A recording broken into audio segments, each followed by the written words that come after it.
Une Clio Dacia. Gêne la circulation, l'entrée s'il vous plaît. Hein. Il n'y a pas eu comme tout le monde là, alors allez la déplacer s'il vous plaît. Avant que la fourrière arrive. Hein.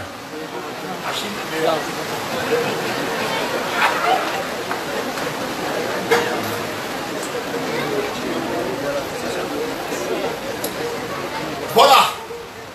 On est bien? Alors, si on est bien, alors maintenant, on va laisser la place au frère, alléluia, qui va diriger les chants, alléluia. Merci Seigneur. Et que Dieu nous bénisse ensemble, amen. Gloire à Dieu.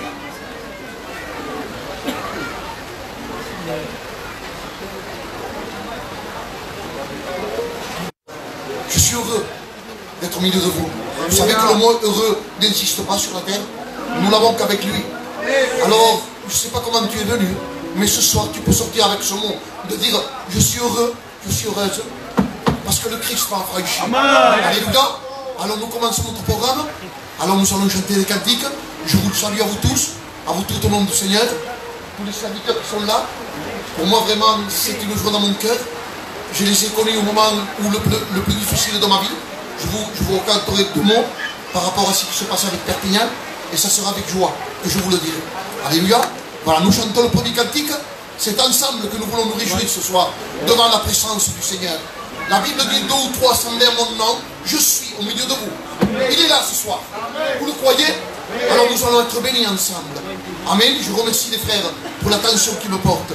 Je suis ému et touché dans mon cœur. Que Dieu vous bénisse vraiment abondamment ce soir. Et je le crois qu'il va le faire. Alors c'est ensemble que nous voulons être bénis.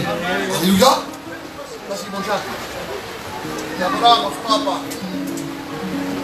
Te adoramos.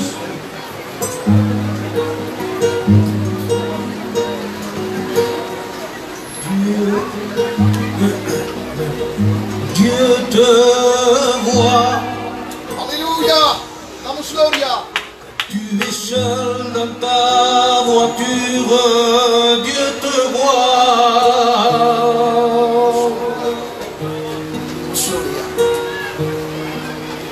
Tu es seul dans ta maison, Dieu te voit. Quand tu es seul dans ton péché, Dieu te voit.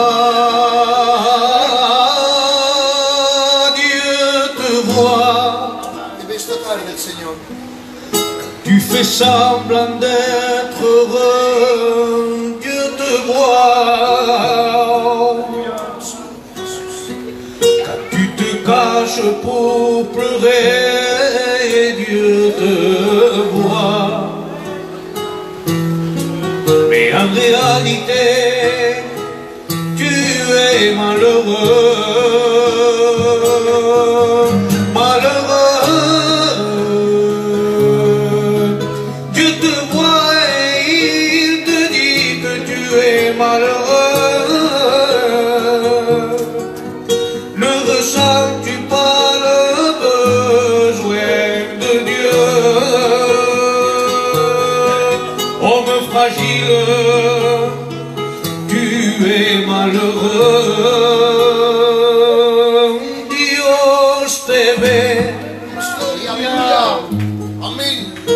Estás solo en tu coche, Dios te ve.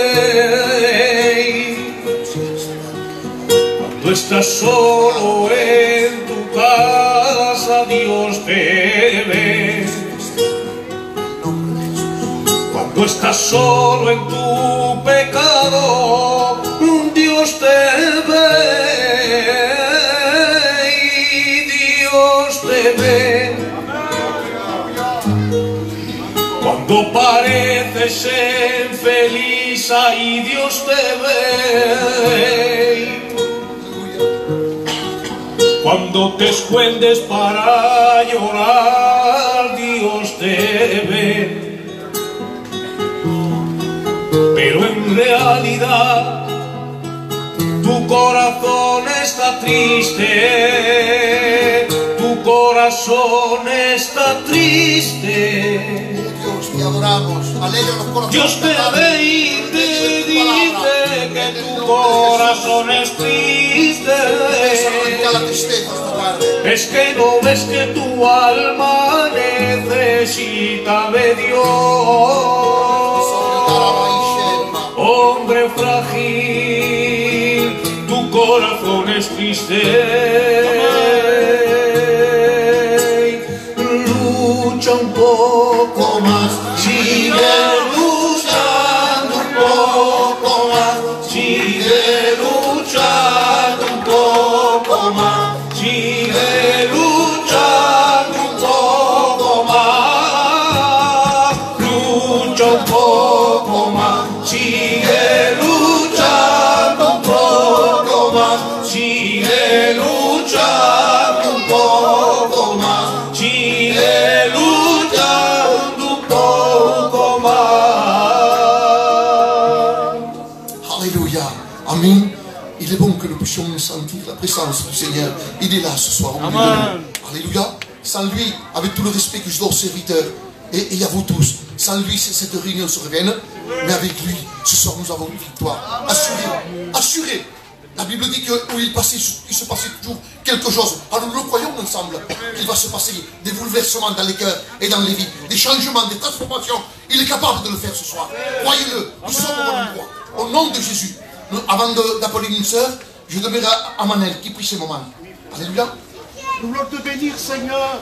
Nous nous appuyons Juntos, sur ta Papa, puissance. delante de tu presencia. Nous appuyons sur ta personne. Si tu Nous persona. croyons, Seigneur, que tout se passe selon le désir des cœurs Gracias, aussi. Jesús. Alors dispose les cœurs, Seigneur. Et Te quand c'est adoramos. une onction descende, Alléluia. Seigneur, Papa. dans ces moments, et que la gloire de Dieu se répande dans les cœurs. Alléluia. Et nous croyons, nous prions pour cela, au travers du ministère, au travers de ta parole. Si, maestro. À toi seul revient toute la gloire et l'honneur. Amen. Et le peuple dit, on est ensemble. Je voudrais appeler une sœur, la femme de René. Que Dieu la bénisse. Amen.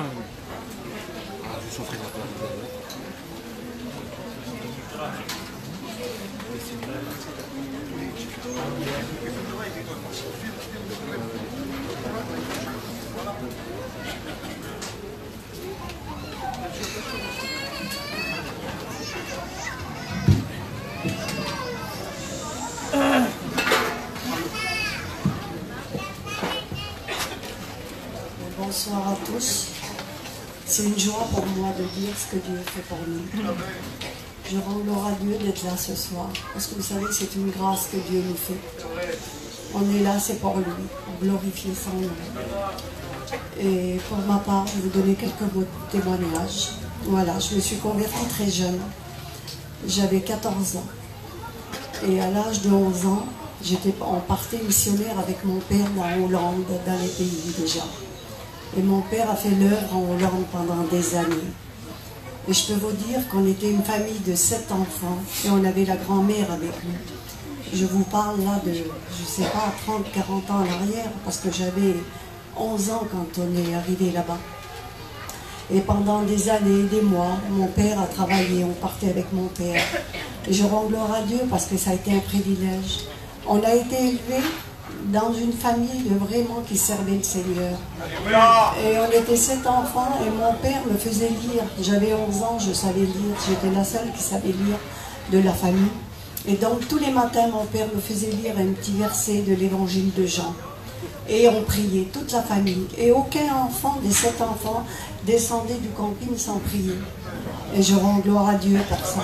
Parce que toute ma vie, j'ai aimé Dieu. Et j'ai gardé les choses de Dieu dans mon cœur. Donc je me suis engagée dans les voies de Dieu. J'avais 14 ans, j'ai pris ma décision. Et là, ça fait 51 ans que j'appartiens à Dieu. Et je rends gloire à Dieu parce que pendant toutes ces années, le Seigneur a été avec nous. On a eu des hauts, des bas avec mon compagnon. Et donc, même un jour, j'ai même dit, je dis, Seigneur, même que je ne me marierai pas, j'irai travailler pour toi. Je partirai peut-être dans un pays. Et ça, je savais dans mon cœur. Et je peux vous dire que le Seigneur, quand on dit quelque chose, il nous écoute. Parce qu'il a écouté ma prière. J'ai rencontré René quelques années après. On s'est mariés. Lui était déjà missionnaire. Et là, Dieu accomplissait ce que le désir de mon cœur. Et on est parti aussitôt. Dès qu'on s'est mariés, on est parti dans les pays scandinaves. En Suède, en Norvège, au Danemark. Et ça a été formidable parce que là, on a déjà travaillé pour Dieu. On venait de se marier et on partait déjà. Mais je peux vous dire que la vie missionnaire, la femme d'un missionnaire ou les femmes de serviteurs, mais c'est pas facile. Parce que vous savez, quand vous n'avez jamais le mari qui est là, je peux vous dire, ça fait 50 ans cette année qu'on est mariés, au mois de juin, mais je peux dire qu'on a vécu ensemble que 25 ans de toute notre vie. Parce qu'il a toujours été parti 2 mois, 1 mois, 20 jours. Et toute ma vie comme ça s'est déroulée comme ça. Et vous savez, quand vous êtes là, vous êtes une mère de famille, les mères de famille le savent, vous élevez vos enfants, c'est difficile, ils grandissent. Et à cause de ça, ben voilà, vous êtes obligé de rester. Et j'aurais vraiment eu le désir de partir avec lui. Mais au début, quand ils étaient petits, on les emmenait partout. On partait en Grèce, on restait de 2 mois, 3 mois, ça dépendait. Et 2 fois dans l'année, on faisait ça. Et je peux vous dire que dans ce pays, j'ai fait des grandes expériences avec le Seigneur. Parce que c'est quand vous êtes tout seul, que vous n'avez personne avec vous. Et des fois, René partait faire les réunions, et avec les petits qui étaient tout petits, à cette époque-là, j'allais des fois, il y avait des jours, j'allais pas avec lui. Mais je peux vous dire que le Seigneur était avec moi. Et dans ces moments-là, j'avais personne à parler, mes enfants étaient tout petits. Je me mettais à prier, je demandais au Seigneur de m'encourager, mais je ne peux pas vous dire la joie que j'avais dans mon cœur. J'avais pas une copine, j'avais personne à qui parler. J'avais seulement Dieu. Et on a souffert aussi dans ce pays parce qu'on a eu des problèmes, on a eu des difficultés. Bon, René était un homme vaillant, je peux le dire. Il ne faut pas qu'il soit orgueilleux. Il était vaillant dans le monde pour gagner la vie et il était vaillant pour les choses de Dieu. Gloire à Dieu. Et je rends gloire à Dieu pour ça. Parce qu'on partait avec notre argent. On allait donc missionnaire avec notre argent. Tout ce qu'il faisait, on le mettait de côté pour partir. Et quand il me disait, allez, prépare la caravane, les affaires, on va partir demain ou dans 2 jours. Mais je ne peux pas vous dire la joie que c'était pour moi. Parce que Seigneur, c'était le but de ma vie. Amen. Et je rends gloire à Dieu parce que j'ai travaillé avec mon mari ensemble dans l'ombre, bien sûr, parce que je priais pour lui, je l'aidais du mieux que je pouvais. Et je peux vous dire qu'un jour, on est parti en Grèce, il m'a dit, ben on part, mais cette année, on ne part pas avec la caravane. J'ai dit, ah bon? Eh bien, c'est bien. Je me suis dépêchée, j'ai tout mis dans la voiture, dans l'auto, et j'ai mis les 3 enfants dedans, dans l'auto, assis derrière. Et j'ai dit, allez, c'est bon, allez, on est prêts, on part. Et je peux vous dire, arrivé là-bas, il me dit, mais on n'aura rien pour loger. On va loger dans une ancienne usine désaffectée. Et elle était au 4e étage, cette usine. Et pour moi, j'ai dit, Seigneur, j'avais aucune crainte, j'avais pas peur. On est monté avec l'ascenseur, un vieux ascenseur ancien, avec des barreaux en fer qui se fermaient comme ça. Je dis, Seigneur, j'arrive au 4e étage avec les petits et puis René. Et je vois, c'était tout ça, c'était immense là-dedans. Et il y avait des grandes tables en fer. Mais j'ai dit, Seigneur, tant pis, c'est rien ça. La joie pour moi d'être là, de travailler pour Dieu, c'était ce qui comptait. Et c'était le désir de mon cœur. Et donc j'ai dit à René, je dis, René, va vite acheter des matelas, parce qu'il n'y avait rien, il fallait qu'on dorme par terre. Et il y avait un grand placard qui était cassé, mais il n'y avait pas de porte devant. Et j'ai dit, Seigneur, je vais faire dormir mes petits dans ce placard. Ils seront à l'abri. J'ai dit, parce que là, c'est trop grand, c'était immense là-dedans. Et c'était en pleine ville. Et vous savez, là, j'ai fait des expériences merveilleuses avec le Seigneur. Parce que là, on allait faire les réunions, et des fois, j'allais pas. Je restais avec mes petits, là, 4e étage dans cette usine. On est resté là 2 mois. Et je peux vous dire que les choses de Dieu, c'était une merveille, parce que Dieu nous bénissait. On avait des problèmes, il y avait des difficultés. Et des fois, bon, il revenait, il était fatigué. Mais j'ai dit, Seigneur, quand tu nous envoies quelque part, tu nous donnes la force de l'accomplir. Et Dieu a toujours été avec nous, partout où on a été. Et dans cette usine-là, eh bien, Seigneur Jésus, je me mettais à prier, j'étais tout seul. Je peux vous dire, je prenais mes petits, je descendais en bas au 4e étage, il faisait une chaleur en Grèce. C'est un peu comme ici, la Grèce, il fait très chaud. Et là, ces expériences-là, je les ai vécues les plus belles de ma vie, c'était quand j'étais tout seul dans ces pays. Parce que quand on est seul, nous on dit qu'on est seul, on n'est pas seul, parce qu'il y a Dieu avec nous. Et je peux vous dire que chaque jour, le Seigneur nous bénissait. Alléluia. Et là, on est resté 2 mois, mais quand on est parti de ce pays, mais on pleurait comme 2 enfants, moi et René, parce qu'on quittait le pays et on laissait l'œuvre de Dieu. Et je peux vous dire, quand Dieu vous donne quelque chose, qui vous le met dans votre cœur, ça ne peut pas s'en aller comme ça. Quand c'est Dieu qui le donne, vous le gardez à vie. Et je rends gloire à Dieu, parce que toutes ces expériences que j'ai pu faire, j'en ai fait beaucoup, ça serait trop long à expliquer, mais je rends gloire à Dieu. Et une fois, il est parti en Inde 2 mois. Il n'était pas là pour Noël, pas là pour le premier de l'an.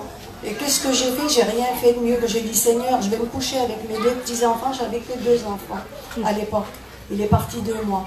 Et j'ai dit, Seigneur, je vais allumer la bougie. On n'avait pas de courant. À cette époque, il n'y avait pas les moteurs pour les caravanes, il n'y avait rien. On s'éclairait à la bougie. Et j'ai dit, Seigneur, qu'est-ce que je pourrais bien lui envoyer une lettre? Je vais écrire à mon mari, mais je vais lui envoyer des versets de la Bible pour qu'il soit encouragé. Il ne faut pas qu'il se décourage dans le travail de Dieu. Et donc j'ai allumé en pleine nuit cette bougie, mes 2 petits-enfants dormaient, et j'ai pris la Bible et j'ai commencé à chercher les versets. Et j'ai envoyé 2 versets à René pour que Dieu l'encourage. Et croyez-moi, moi j'en étais bénie, parce que Dieu me bénissait en retour. Et je rends gloire à Dieu pour ça, parce que toutes ces expériences que je vous explique, ça peut être un peu difficile pour certains, mais croyez-moi, pour les sœurs, même pour les frères, croyez-moi, quand vous êtes dans le service de Dieu et que vous pouvez aider votre compagnon à travailler pour Dieu, vous êtes ensemble, vous êtes tous les 2. Et je rends gloire à Dieu parce que Dieu m'a toujours béni dans tout. Et j'ai eu 4 enfants, ils sont tous chrétiens, et je peux vous dire qu'il y en a un qui est serviteur, qui sert le Seigneur, mes filles aussi, et il y en avait un que ça faisait le plus vieux, 49 ans que je priais pour mon fils, qu'on a prié avec René pour lui, on a jeûné, prié. Et il y a seulement 4 mois qu'il commence à se tourner vers Dieu cette année. Et je rends gloire à Dieu, parce qu'on ne prie pas en vain. Vous savez, des fois, on se demande pourquoi on passe par là, pourquoi on a des problèmes, pourquoi que le Seigneur ne répond pas. Des fois, il y en a, aussitôt, ils viennent se convertir, ils demandent quelque chose, et aussitôt, ça se fait. Mais des fois, le Seigneur veut voir notre persévérance. Et il veut voir si on va jusqu'au bout. Et je rends gloire à Dieu, parce que persévérer dans la prière, le Seigneur, il mettra le temps qu'il faut, mais il vous le donnera. Voilà, que Dieu vous bénisse.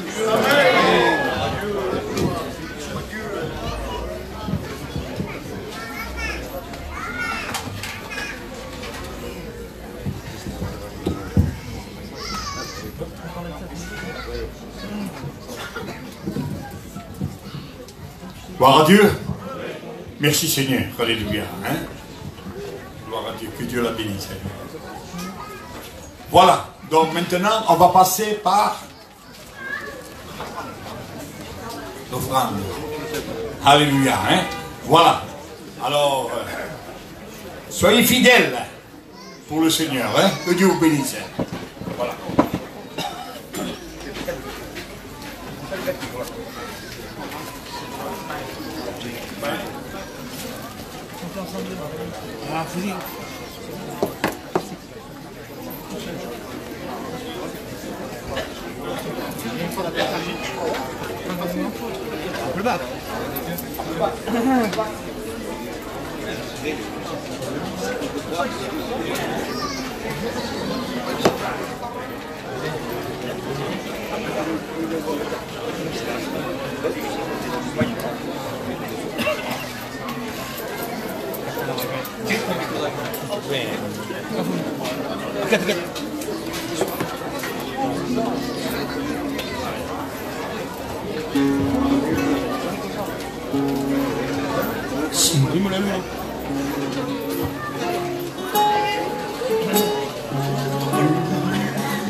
Mi Dios, mi Rey, eres santo.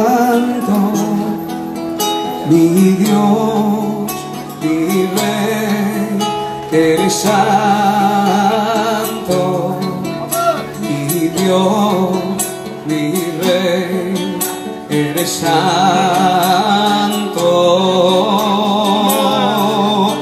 Mi Dios, mi Rey, eres santo.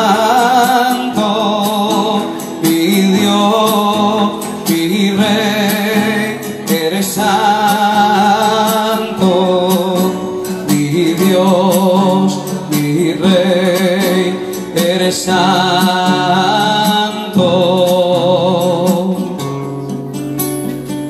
La meu millor riquesa no és l'or ni la plata, la meu millona riquesa és tindre Déu dins la casa. La meu millona riquesa no és l'or ni la plata, la meu millona riquesa és tindre Déu dins la casa i parla-me, Déu meu,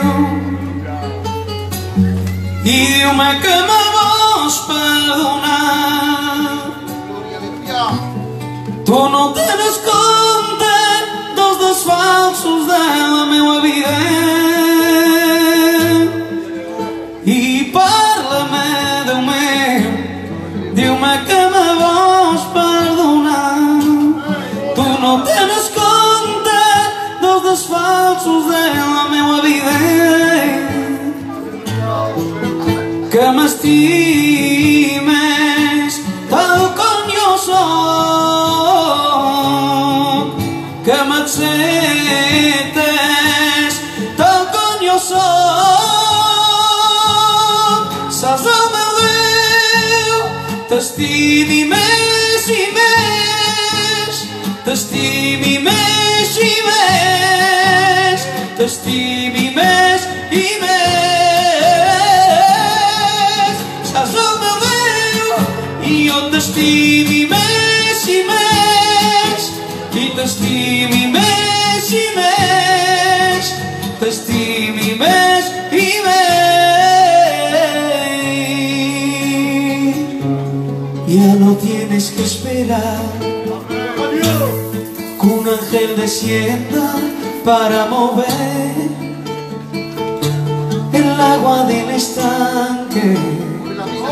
Sí, Señor, ya no tienes que esperar.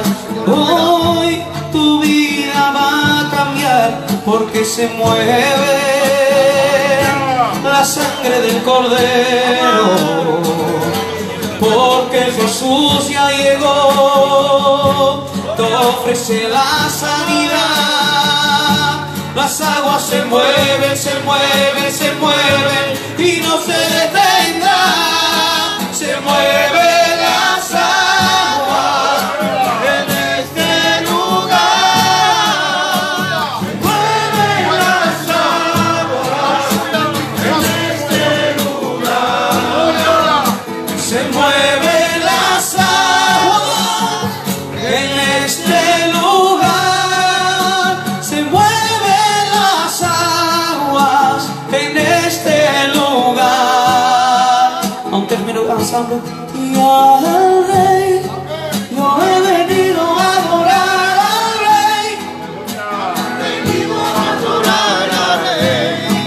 He venido a adorar al Rey. Sí, al Rey, yo he venido a adorar al Rey. ¿Cuántos han venido a adorar al Rey? Yo he venido a adorar a mi Rey. Gloria.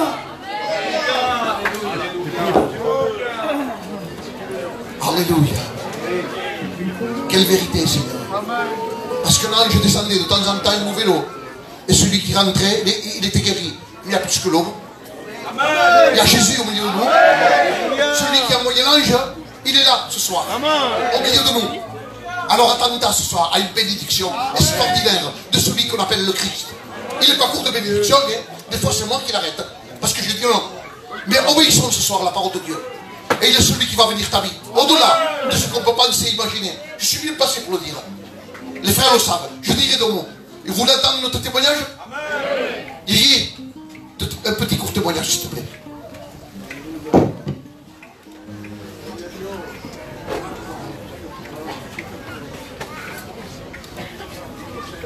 Je vous dis bonsoir à tous. Et je vous le dis en vérité, j'ai le cœur qui tremble. Je ne m'attendais pas à pouvoir témoigner. Mais tout ce qu'on fait, on le fait pour la gloire de Dieu. Et bien par la grâce de Dieu, ça fait bientôt 7 ans que j'appartiens à Dieu. C'est vrai que j'ai des hauts et des bas, mais j'ai Christ dans ma vie. Et c'est vrai, quand on reçoit Christ dans son cœur, on ne peut pas le garder pour nous. C'est impossible. Dieu dit dans sa parole qu'il nous a donné gratuitement. Nous devons donner gratuitement. Et vous savez, je suis le seul dans ma famille qui a reçu Dieu dans un cœur. Et vous savez, comme on le fait tous, on témoigne à nos proches qu'on aime, parce qu'on veut qu'ils soient avec nous dans le ciel. Et vous savez, j'allais tout seul aux réunions, bien sûr, avec ma compagne, mais on est 5 frères. Et puis avec le respect que je vous dois, s'il y a des personnes en deuil, je vous demande pardon. J'ai un frère qui est le plus jeune. Il aime bien boire, il aime bien sortir, il aime bien les armes. Et cela me faisait peur. À chaque fois qu'il sortait, je disais Seigneur, garde-le. Mais vous savez, quand on crie à l'Éternel, Dieu entend nos prières. Et je priais toujours pour mon frère. Et puis un jour, il avait décidé, il m'avait dit, je viens avec toi aux réunions. Mon cœur était réjoui. Et puis, Dieu m'avait donné un copain. Et puis il venait avec moi aux réunions. À chaque fois qu'il y avait réunion, il venait avec moi. Mais vous savez, l'ennemi, il a juré notre perte. Puis un jour, j'ai rien compris, on revenait de la réunion. Et puis j'avais mon camion qui était devant. Et vous savez, on habite juste à côté. On a une maison à double étage chacun. Puis j'ai rien compris, on venait de la réunion. Il est monté au 2e étage, je suis rentré chez moi, puis dans sa maison. Il a chargé le fusil. Et de sa fenêtre, il m'a tiré sur mon camion. Il m'a fait le camion en miettes. Mon père m'appelle et me dit, descends, regarde ce qu'il t'a fait à ton camion. Je vous dis la vérité, je suis qu'un homme. C'est vrai, j'étais en colère. Je lui ai dit, oh pas, je lui fais rien du tout. Mais avec moi, je ne le veux plus au réunion. Et oui, l'ennemi avait fait son travail. Mais dans cette soirée, nous le rechassons dans le nom de Dieu. Il voulait s'opposer. Et puis, voilà que le jour de la réunion était venu. J'ai pris ma voiture, je suis parti et voilà qu'il n'était plus là. Il n'était plus à côté de moi. Je me suis assis à la réunion, j'ai écouté la parole de Dieu. Je me suis tourné et il n'était plus là, assis à la chaise. J'ai écouté la parole de Dieu. Et le Saint-Esprit a parlé à mon cœur. Il m'avait dit comme cela, si ton frère se perd, c'est ta faute.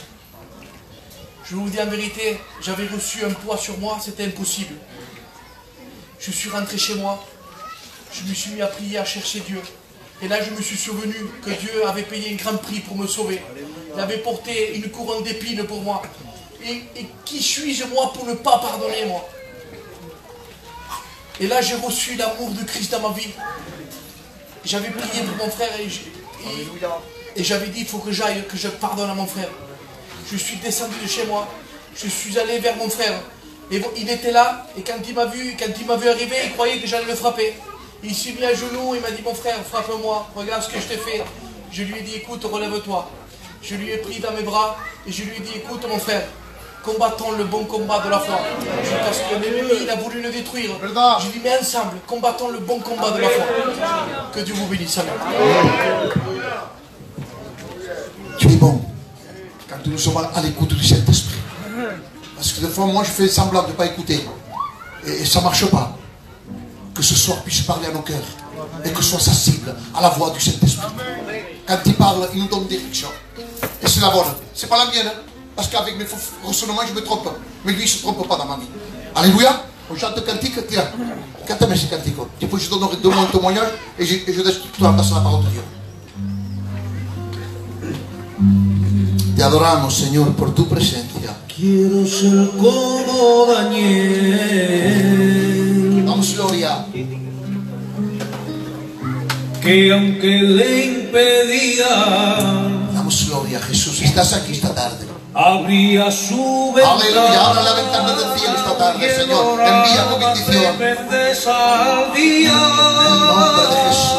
En el nombre de Jesús. Veía los leones, sabía que Dios lo defendía.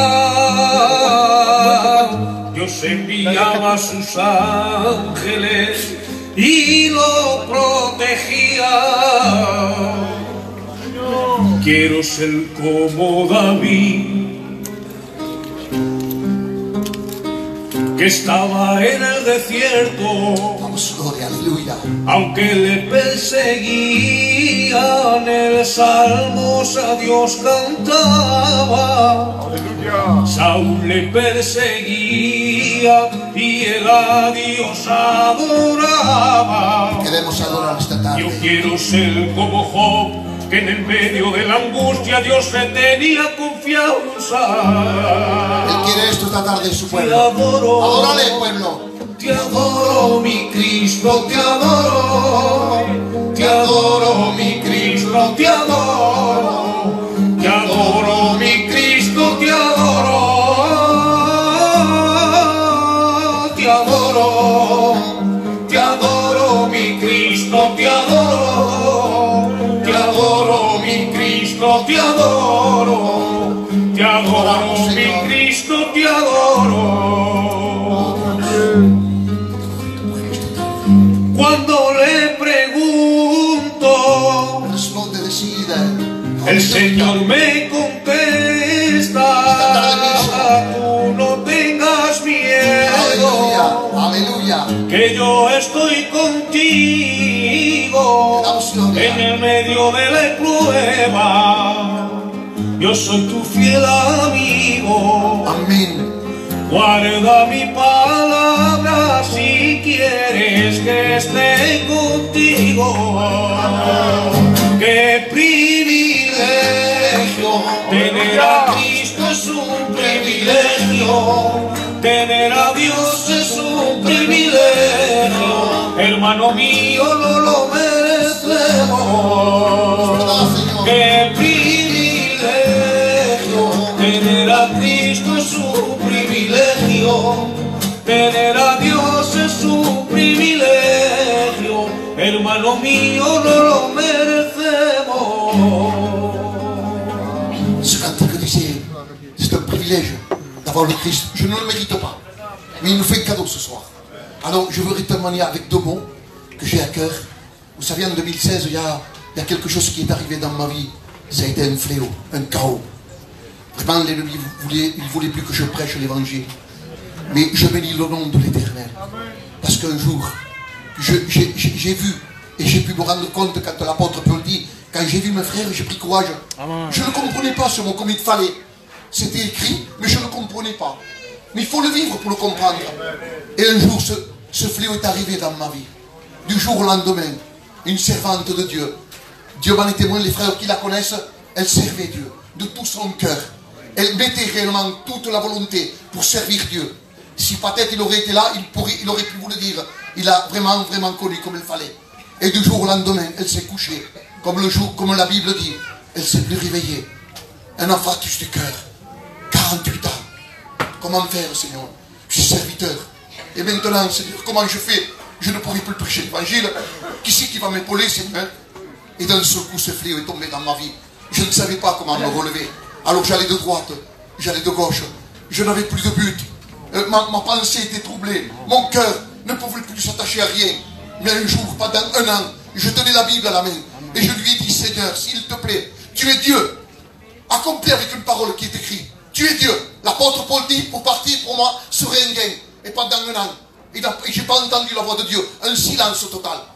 Et d'un seul coup, après un an, j'ai entendu la voix du Seigneur. Et il me dit, mais tu es là. Comment je ne mérite pas le ciel alors? Elle, oui, moi non, je ne suis pas digne de rentrer. Il me dit, c'est pas ça, Ninos.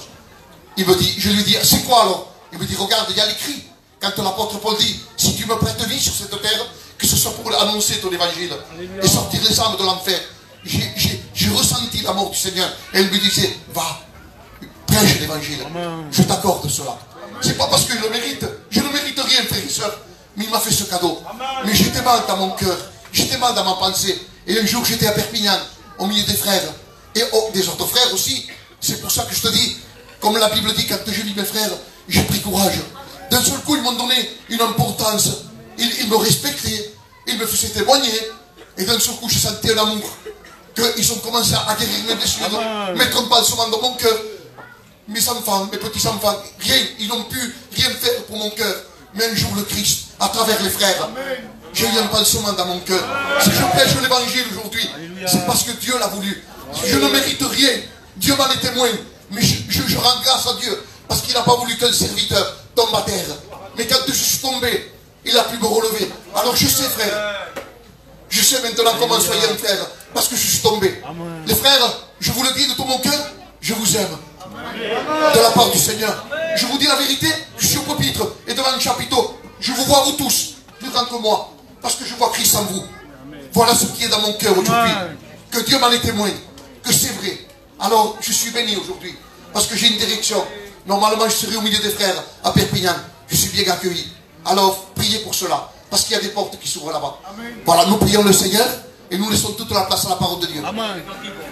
Un cantique, le frère. Après le cantique, le frère prendra la parole. Que Dieu vous bénisse.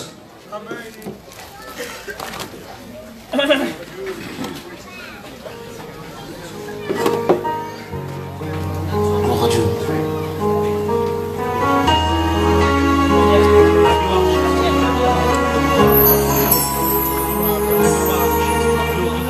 Il est écrit qu'aucune personne devait prier dans les 30 jours.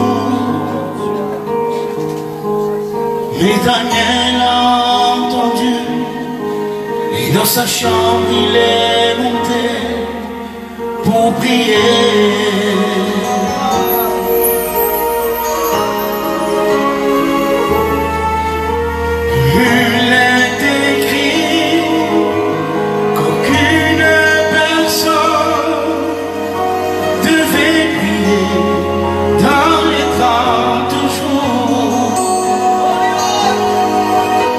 Daniel a entendu, et dans sa chambre il est monté pour prier.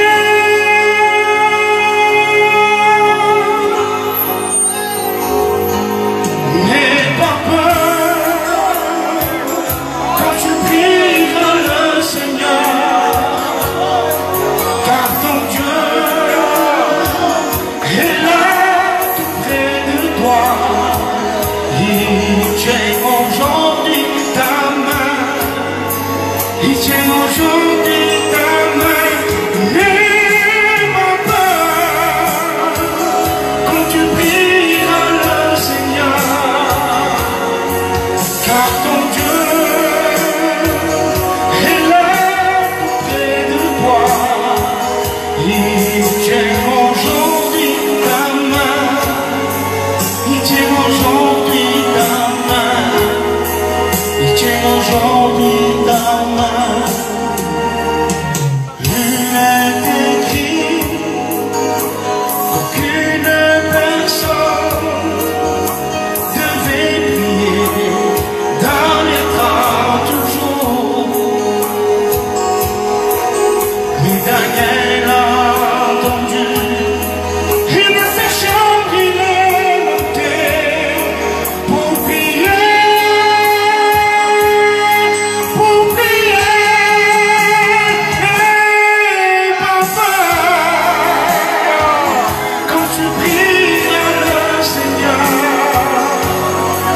car ton Dieu est là tout près de toi. Il tient aujourd'hui ta main, il tient aujourd'hui ta main. N'aie pas peur quand tu prieras le Seigneur, car ton Dieu est là tout près de toi. Il tient aujourd'hui ta main, il tient aujourd'hui ta main. N'aie pas peur quand tu prieras le Seigneur, car ton Dieu est là tout près de toi. Il tient aujourd'hui ta main, il tient aujourd'hui ta main, il tient aujourd'hui ta main. N'aie pas peur.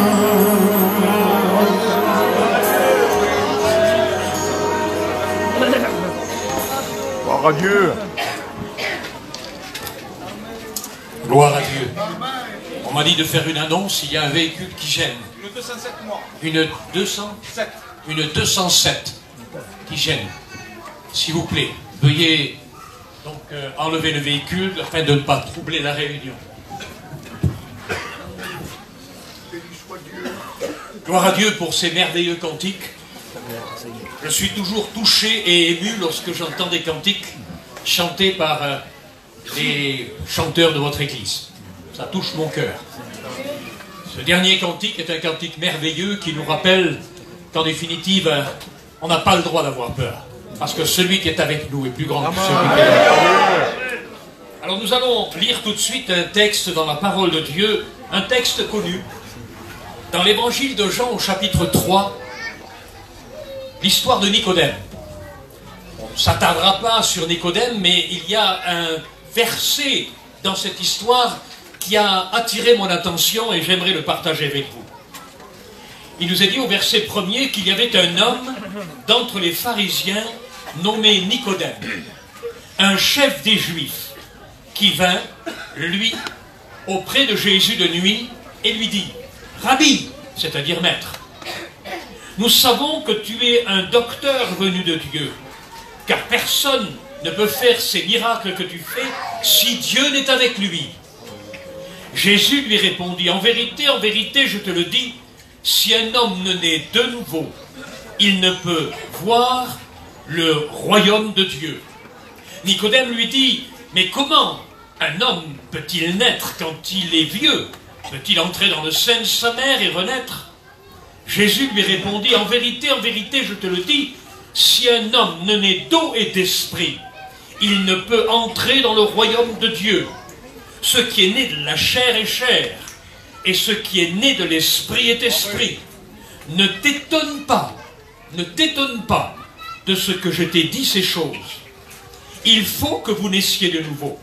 Le vent souffle où il veut, et tu en entends le bruit, mais tu ne sais ni d'où il vient ni où il va. Il en est ainsi de tout homme qui est né de l'esprit. Nicodème lui dit, mais comment cela peut-il se faire? Écoutez bien, Jésus lui répondit, tu es docteur de la loi et tu ne sais pas ces choses. Tu es docteur de la loi et tu ne sais pas ces choses. Ce qui a attiré mon attention, c'est ce que Jésus a dit à Nicodème. Tu es docteur de la loi et tu ne sais pas ces choses. Nicodème était un érudit, un homme qui connaissait la parole, qui sondait les Écritures. En quelque sorte, c'était son job. Il fouillait les textes depuis, en quelque sorte, le premier livre du Pentateuque, le premier livre écrit par Moïse, ce qu'on appelle, nous, le livre de la Genèse, jusqu'au livre de Malachie. Un homme qui cherchait dans les Écritures la révélation du Messie. Et le Messie était devant lui. Tu sondes les Écritures, Nicodème. Tu fouilles la parole.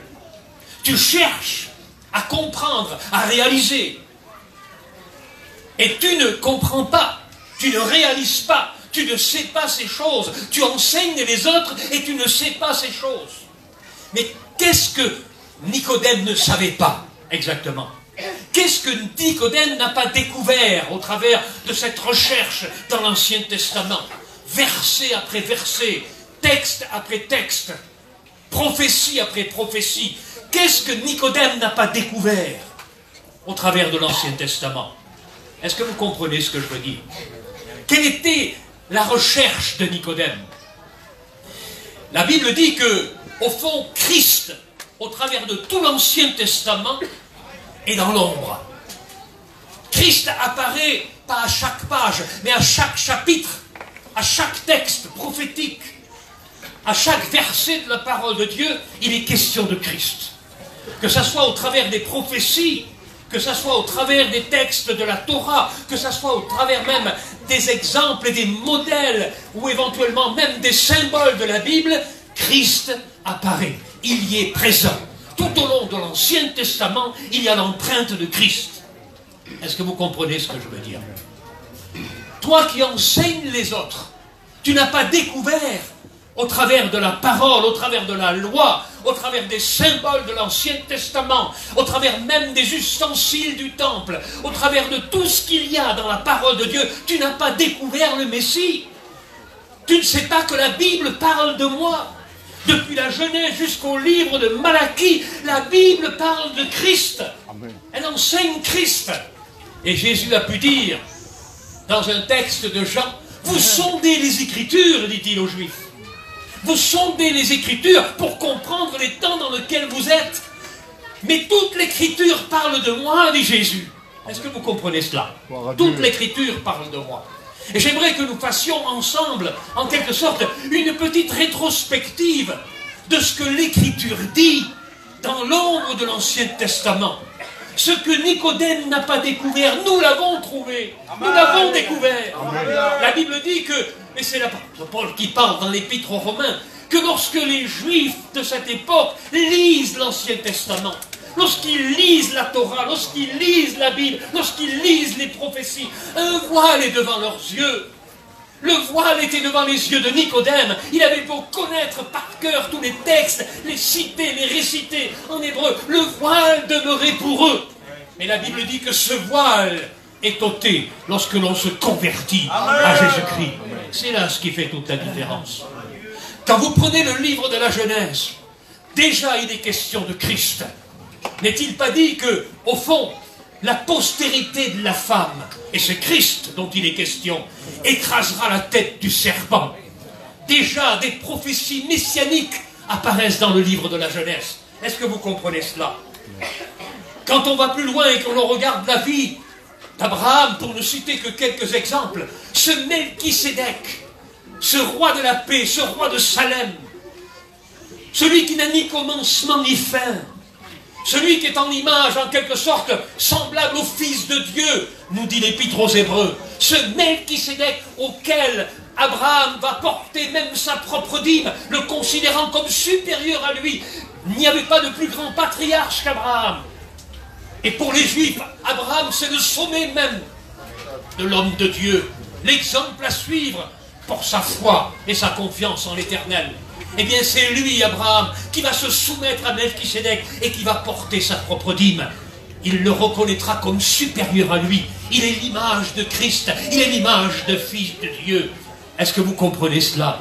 Et quand vous regardez plus loin, lorsqu'Abraham va sacrifier son fils, il est encore là, l'ange de l'Éternel, pour retenir la main et pour pourvoir par un bélier dans un buisson. Il est là, présent, à toutes les pages de l'Ancien Testament. Mais Christ apparaît, notre Sauveur est là, comme témoignant de cette prophétie messianique que l'on retrouve depuis la Genèse, jusque dans le livre de Malachie.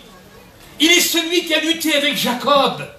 Jacob, il nous a dit qu'il a lutté avec un ange, avec l'ange de l'Éternel. Il est celui qui a lutté avec Jacob dans la personne même de cet ange. C'était une lutte entre l'homme pécheur, misérable, et son Seigneur. Il lutte avec toi peut-être encore ce soir. Laisse-toi vaincre par lui. Laisse-toi briser par lui. Laisse-toi le frapper à ton côté pour que tu te soumettes à lui et qu'il t'accorde la bénédiction dont tu as besoin. Est-ce que vous comprenez cela? Dans cette lutte entre l'ange et Jacob, cela reflète aussi la lutte que j'ai eue personnellement, mon opposition au salut qu'il voulait m'offrir, mais il m'a brisé par son Saint-Esprit. Et dans cette lutte personnelle que nous avons eue chacun d'entre nous, il a remporté la victoire et il nous a délivrés de nos péchés. Laissez-moi aller plus loin avec vous si vous le permettez. Il est celui qui était avec Joseph. Il n'a jamais quitté Joseph. Que ça soit au fond de la citerne, que ça soit vendu comme esclave sur un marché, ou que ça soit au fond de la prison, parce qu'il avait choisi Joseph, il n'a pas quitté d'un instant Joseph. Joseph n'est-il pas le symbole même de Christ? N'est-il pas un type de Christ? Est-ce que vous comprenez ce que je veux dire? Joseph qui a été vendu comme notre Seigneur a été vendu. Joseph qui a connu la souffrance, l'angoisse, comme nous peut-être éventuellement au travers de Christ. Nous avons connu ces choses et Christ les a connues pour nous et il nous en a délivrés. Est-ce que vous comprenez cela? Amen. Si on va plus loin dans le livre de l'Exode, il est celui qui va se révéler à Moïse au travers d'un buisson. Quelle révélation étrange! Nous en avons parlé cet après-midi pour les couples qui étaient là avec nous. Il s'est révélé au travers d'un buisson, au travers d'un feu. Ne s'est-il pas révélé à nous au travers du feu et de l'action du Saint-Esprit? Demain, c'est la Pentecôte, chers amis. Le feu est descendu, le feu du ciel est descendu et a rempli la chambre haute et a baptisé de feu et d'esprit tous ceux qui étaient présents. Et il le fera encore, et il le fait encore. Est-ce que vous comprenez cela? Le buisson ardent, celui qui ne se consume pas. Moi, j'ai été atteint par un feu dans mon cœur. Le feu de l'esprit, le feu du service, le feu de l'appel, le feu du ministère. Et que Dieu fasse que ce feu ne s'éteigne jamais, mais qu'il soit non pas consumable, mais qu'il consume ce qu'il y a autour de moi et ce qu'il y a en moi. C'est moi vous dire une chose. Christ était aussi dans l'image de cette verge, de ce bâton qui était dans la main de Moïse, qui a fait tomber les plaies sur l'Égypte, qui a apporté le jugement de Dieu. C'était aussi un symbole de Christ. N'a-t-il pas dit lui-même dans le Nouveau Testament, ce n'est pas moi qui vous juge, c'est ma parole. La parole est comme une verge qui frappe les cœurs, qui frappe les vies et qui apporte des solutions. Est-ce que vous comprenez cela? C'est au travers de cette parole aussi, de cette verge-là, que la mer s'est ouverte. Étends ta main, étends ce bâton sur la mer, et la mer s'est ouverte. Laissez-moi vous dire une chose, c'est aussi un type de Christ qui nous a fait passer de la mort à la vie, de l'esclavage à la vérité, de l'esclavage à la liberté. Si le Christ vous a franchi, n'a-t-il pas dit que nous serions réellement libres? Il est notre bâton, il est notre Moïse à nous, qui nous a conduits d'Égypte vers le pays de la promesse. Est-ce que vous comprenez cela? Comment, Nicodème, tu ne sais pas ces choses, tu ne vois pas ces choses, tu ne considères pas ces choses, tu ne découvres pas ces choses, mais je suis à chaque page de l'Ancien Testament, j'y suis. À un moment donné, lorsqu'il s'adresse aux disciples d'Emmaüs, ils sont désorientés, ils ont appris que Jésus était mort, bien sûr, ils l'ont vu, tout le monde l'a vu à Jérusalem. Peut-être eux étaient-ils de loin en train de regarder la scène. Pour eux c'était fini, le bel évangile était tourné. Celui qui faisait tant de miracles était mis au tombeau. Il n'y avait plus d'espoir. Et pourtant il est à ses côtés. Ils sont là, ils cheminent vers Emmaüs et Jésus les rejoint. Lorsqu'ils ont partagé la table ensemble, Jésus a commencé avec les Écritures. Mais quelles Écritures? Il n'y avait pas l'évangile de Matthieu, il n'y avait pas l'évangile de Jean, il n'y avait pas l'évangile de Marc, il n'y avait pas l'évangile de Luc, il n'y avait pas les lettres de Paul, il n'y avait pas les actes des apôtres, il n'y avait rien de tout cela. Il y avait l'Ancien Testament, mais point par point, Christ prenant les promesses et les prophéties de l'Ancien Testament le concernant, leur a expliqué, leur a ouvert les yeux, et ils ont eu la révélation du messianisme, du Christ vivant, ressuscité, qui se projetait dans l'Ancien Testament. N'a-t-il pas dit lui-même aux pharisiens, avant même Abraham, avant même qu'il fût, je suis. Il était avant Abraham. Il est de toute éternité. N'est-il pas dit qu'il était la parole faite chair, que toutes choses ont été créées par lui, avec lui, et que rien n'a été fait sans lui? Est-ce que vous comprenez ce que je veux dire? Avant même Abraham, au moment de la fondation du monde, de toute création, au moment où les eaux ont été partagées, où la parole a été annoncée, par la puissance de la parole, Dieu a fait agir sa parole, et sa parole a créé toutes choses. Est-ce que vous comprenez cela? Et c'était Christ qui était la parole. L'évangile de Jean nous dit, comme par une révélation spirituelle, que toutes ces choses ont été faites par lui, pour lui et au travers de lui. Est-ce que vous comprenez cela? Essayons d'aller plus loin dans les prophéties, si vous voulez bien. L'apôtre Paul nous le révèle. Et il nous dit que le peuple hébreu, lorsqu'il était dans le désert, il buvait un rocher. Moïse avait frappé le rocher. Et de ce rocher que Moïse avait frappé avec la verge que Dieu lui avait donnée, l'eau s'est mise à couler. Et le peuple, des milliers de personnes, 3 millions de personnes, ont été abreuvées de l'eau de ce rocher. L'apôtre Paul nous dit, comme une révélation spirituelle, il dit que ce rocher était Christ. Christ était dans le désert, le rocher qui abreuve. N'est-il pas peut-être le rocher dont tu as besoin ce soir? N'est-il pas celui qui est capable de désaltérer ton âme, capable de d'étancher ta soif, capable de t'apporter la paix, de remplir ton cœur de bonheur? C'est lui, le Christ, qui est le rocher des siècles, sur lequel tu peux t'appuyer, qui est capable de te désaltérer. Nicodème, Tu n'as pas compris que ce rocher où le peuple a été abreuvé dans le désert, c'était moi, le rocher, c'était Christ, Christ qui apporte la vie. Nicodème, n'as-tu pas compris que cette manne qui tombait du ciel chaque matin et qui a nourri le peuple de façon miraculeuse pendant 40 ans dans le désert, n'as-tu pas compris que c'est moi encore, c'est moi qui suis le pain de vie? Vos pères ont mangé la manne et ils sont morts, mais quiconque mangera le pain que je lui donnerai, il vivra pour l'éternité. Est-ce que vous comprenez cela? Ah, Nicodème, tu n'as pas compris ces choses, mais tu es aveugle, Nicodème. Tu connais, tu fouilles les Écritures, tu enseignes les autres, mais tu ne connais pas l'essentiel. Tu ne connais pas l'essentiel. L'essentiel de la Bible, c'est Christ. Est-ce que vous comprenez cela? Essayons d'aller plus loin, si vous voulez. Dans le livre de Josué, l'ange de l'Éternel se dresse devant Josué. Elle lui dit comme ce chant de tout à l'heure, n'aie pas peur, je suis avec toi, prends courage. N'aie pas peur, je suis avec toi, prends courage. Homme de Dieu, prends courage, lève-toi. Moïse est mort, mais prends le relais. Fais passer le Jourdain à ce peuple et prends toutes les villes, car partout là où ton pied posera sur cette terre t'appartiendra. Est-ce que vous comprenez cela? Je dirais que la parole de Dieu, comme un ange de l'Éternel, veut te dire ce soir, n'aie pas peur, ne panique pas, ne tremble pas, n'aie pas peur. L'ange de l'Éternel campe autour de ceux qui le craignent et les arrache au danger. Est-ce que vous comprenez cela? Il était là pour donner du courage à Josué.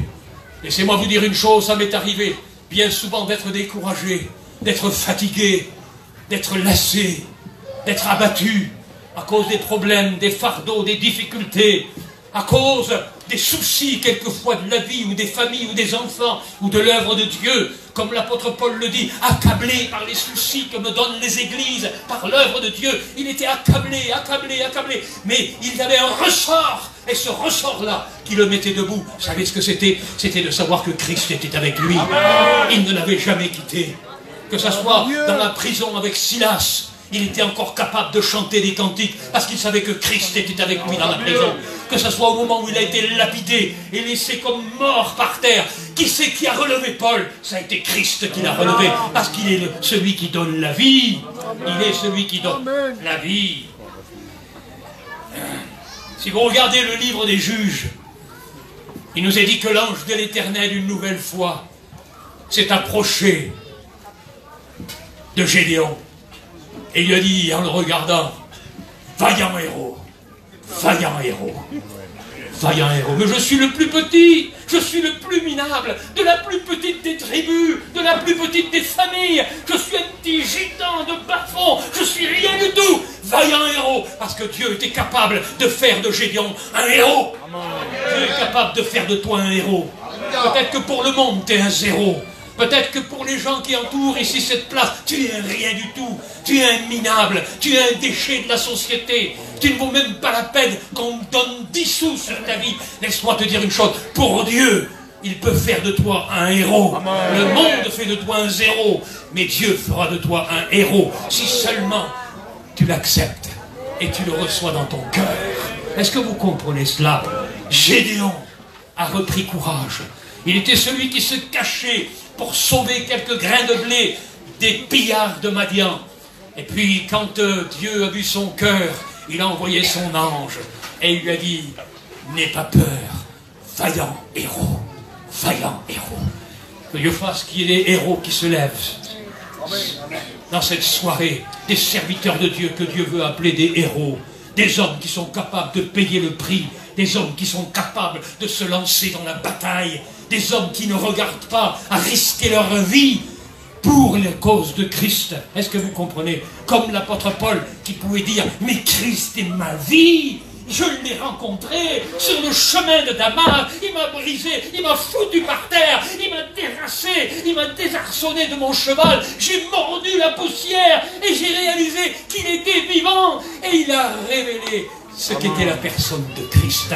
Il connaissait les Écritures, Il connaissait autant que Nicodème, il avait été élevé au pied de Gamaliel, connaissant toutes les prophéties. Il aurait pu lui citer toutes les prophéties de la Bible. C'était son cerveau. Mais un voile demeurait sur ses yeux. Mais le jour où Christ a posé sa main sur lui, le voile a été ôté et il a vu son Sauveur. Est-ce que tu comprends cela?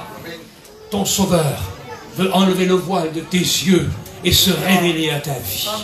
Qui que tu sois, c'était un ennemi, c'était l'ennemi numéro 1 des chrétiens. Rien qu'à son nom, l'Église tremblait, les chrétiens tremblaient, ils se cachaient dans des cavernes, ils s'enfermaient dans des maisons, ils avaient peur, ils étaient tremblants et misérables. Mais Dieu a brisé le démon de Saül et en a fait un serviteur de Dieu. Est-ce que vous comprenez ce que je veux dire? Voilà ce que Dieu fait. Vaillant héros. Dieu a fait d'un homme stupide et violent, il a fait de lui le héros du Nouveau Testament. Est-ce que vous comprenez cela? Il a fait de lui le héros du Nouveau Testament. Dieu peut faire de toi un héros. Laisse tomber ton trafic, laisse tomber ta misère, laisse tomber tout ce que tu fais. Ça ne te rapportera rien que de la misère, de la souffrance, peut-être même de la prison demain. Je ne peux pas te porter malheur, mais laisse-moi te dire une chose. Lorsqu'on touche à ces choses, on paye un jour. Et le prix est lourd quelquefois à payer. Mais il est encore temps ce soir de laisser tomber cette vie-là, pour te tourner vers Jésus et recevoir Jésus comme Saul de Tarse l'a fait. Il peut te briser ce soir. Il peut mettre la main sur toi et te dire je t'aime, je t'aime, je t'aime, je t'aime d'un amour éternel. Et je veux changer ta vie, je veux changer ton foyer, je veux changer tes enfants. Est-ce que vous comprenez ça? Essayons d'aller plus loin.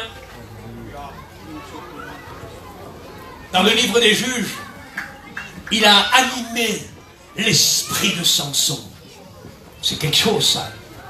La force de Samson, elle ne venait pas de ses biscottos. Elle ne venait pas parce qu'il faisait du culturisme. Elle ne venait pas parce qu'il faisait 1m90, des yeux bleus et 120 kilos de muscles. Elle ne venait pas de cela. Elle venait de l'esprit que Dieu avait posé sur lui. Il était animé de l'Esprit de Dieu. Laissez-moi vous dire une chose, Christ est encore là derrière. N'a-t-il pas, en quelque sorte, dit dans sa parole que nous étions animés du Saint-Esprit? Animés du Saint-Esprit, ça veut dire quoi? Que l'Esprit de Dieu habite en nous, qu'il agit en nous, qu'il est celui qui procure la force dans nos faiblesses. Quand je suis faible, dit l'apôtre Paul, et Samson était faible sans l'Esprit de Dieu. La preuve, il s'est fait dompter par une femme. Mais laissez-moi vous dire une chose, lorsque l'Esprit de Dieu venait sur lui, il était l'homme le plus fort de la terre. Laissez-moi vous dire une chose, ne compte pas sur tes forces, mais compte sur les forces de Dieu.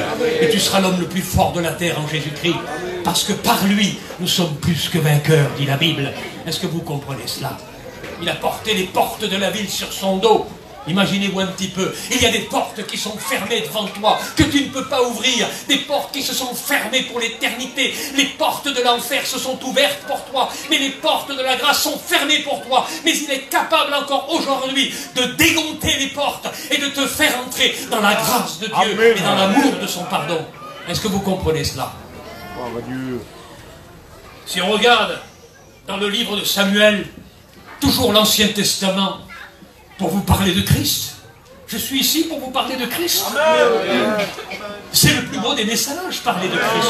Que ce soit dans l'Ancien ou le Nouveau Testament, c'est le plus beau des messages. C'est la révélation de Christ au travers de cette ombre cachée. Il y a des choses cachées que Nicodème ne voyait pas. Il était aveugle, il était ignorant de ces choses. Il lisait, il relisait, mais il ne voyait rien. Nous lisons et nous voyons Christ. Nous voyons Christ. Dans le livre de Samuel, cette bataille héroïque de David contre Goliath, laissez-moi vous dire une chose, il était la pierre dans la fronde de David. David n'avait que sa fronde à la main, mais il était la pierre dans la fronde de David. Moi, pour moi, Christ était la pierre qui a frappé l'ennemi au front et qui l'a terrassé. Il est la pierre angulaire. Il est la pierre qui roule de la montagne et qui détruit la statue de Daniel. Il est la pierre qui est capable de donner la victoire. Moi, je n'ai qu'une fronde. Moi, je n'ai qu'une ceinture. Moi, je n'ai que mes mains. Mais la pierre de Dieu est capable de terrasser l'ennemi et de me donner la victoire. Est-ce que vous comprenez cela? Il est la pierre de David.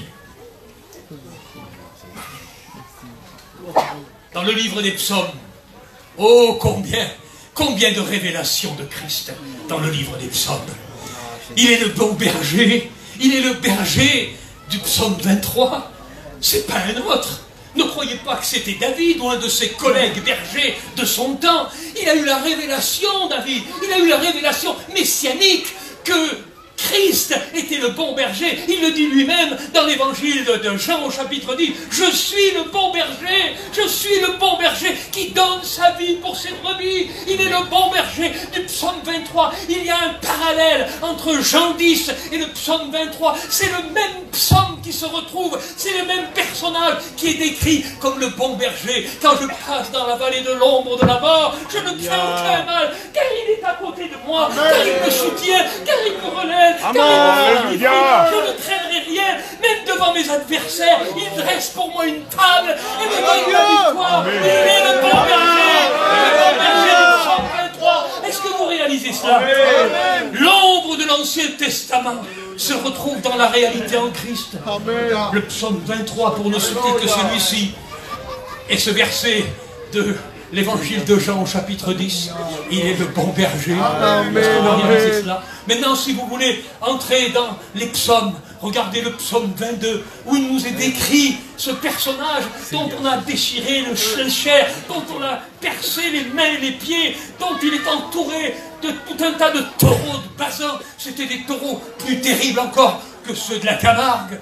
Ceux de la Camargue pensent, ils ressemblent à des chèvres par rapport aux taureaux de Basan. Est-ce que vous comprenez ce que je veux dire? Et celui que l'on retrouve dans l'ombre du psaume 22 ou du psaume 69 ou encore d'autres psaumes du livre de David, laissez-moi vous dire une chose, c'est le même Christ que l'on voit à Gethsémani, dans la souffrance, entouré de la haine, entouré des millions de démons, entouré de toute la puissance des ténèbres qui veulent l'accabler et qui se réjouissent de ce qu'il va mourir. Mais ils ne savent pas que s'il est mort et s'il devait mourir, le troisième jour, il ressusciterait la vie. Est-ce que vous comprenez cela? Le psaume 69, le psaume 22, des psaumes prophétiques extraordinaires. Pour aller plus loin, si vous le permettez, on peut regarder dans le livre du Cantique des Cantiques. Quel livre merveilleux que celui du livre des Cantiques. N'est-il pas le bien-aimé de la Sunamite? N'est-il pas là l'image de cette église qui languit après son bien-aimé? Est-ce que vous ne languissez pas après votre bien-aimé? Est-ce que l'Église n'a pas envie de s'unir à son bien-aimé? Laissez-moi vous dire une chose. Laissez-moi vous dire une chose, comme elle dit la Sunamite, je meurs d'amour pour mon bien-aimé, je meurs d'amour, mais il faudrait mourir d'amour pour Jésus. Non pas seulement le dire du bout des lèvres, non pas seulement dire oui j'aime Jésus, ah oui moi j'aime bien Jésus, oui c'est pas mal, oui, ah ben tu sais maintenant je suis évangélique, je tape des mains comme tout le monde, je chante des cantiques, je prends ma scène toutes les semaines, attention, hein, je suis un vrai évangélique, c'est du bidon. C'est du bidon tout ça. Ce qu'il faut, c'est mourir d'amour pour lui. C'est mourir d'amour pour lui. Et quand il voit son bien-aimé, où est-il ton bien-aimé? Mais qu'a-t-il de plus que tous les autres? Ton bien-aimé, où est-il? Mais qu'est-ce qu'il a, ton bien-aimé? Laissez-moi vous dire, fille de Jérusalem, mon bien-aimé, je le reconnais entre 10 000. Je le reconnais entre 10 000. Regarde, on est à peu près 700-800 personnes ce soir à La Réunion. Moi, je reconnais Fia au milieu de 700 personnes. Mais qu'est-ce plus encore que de reconnaître son bien-aimé entre 10 000? Quel amour on peut donner à ce bien-aimé. Quelle prophétie extraordinaire de l'expression même de l'amour de l'Église pour son bien-aimé. Mais relisez le livre des Cantiques des Cantiques. C'est vrai que quelquefois c'est tellement poétique, que c'est tellement quelquefois osé, ça frise quelquefois à l'âge, comme on dit un voyageur. Mais laissez-moi vous dire une chose, c'est si beau. Il y a tellement d'amour.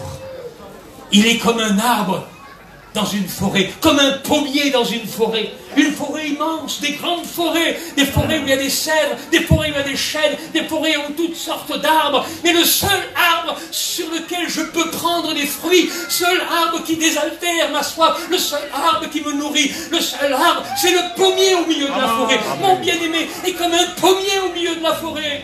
Et chaque fois que je prends son fruit me délecte. Laissez-moi vous dire une chose. Est-ce que votre bien-aimé est semblable à un pommier au milieu de la forêt? Il fait toute la différence. Toute la différence. On reconnaîtra un pommier, parce qu'un pommier en général, c'est pas au milieu de la forêt, c'est dans un jardin. Et pourtant il est là au milieu de la forêt. Il y a des ronces, il y a des épines, il y a de l'ombre, il y a des ténèbres, il y a des choses qui vous font peur. La nuit dans une forêt, ça fait peur, on tremble, on a peur des ombres, on a peur des bruits de la forêt. Mais là, il y a le pommier au milieu de la forêt et il me donne la sécurité, il me donne le fruit dont j'ai besoin. Christ, c'est mon fruit. Il est mon fruit, il est celui qui me nourrit, il est celui qui me donne des forces. Mon pommier, c'est Christ. Est-ce que vous l'avez compris cela? Dieu. Et puis on va essayer d'aller plus loin.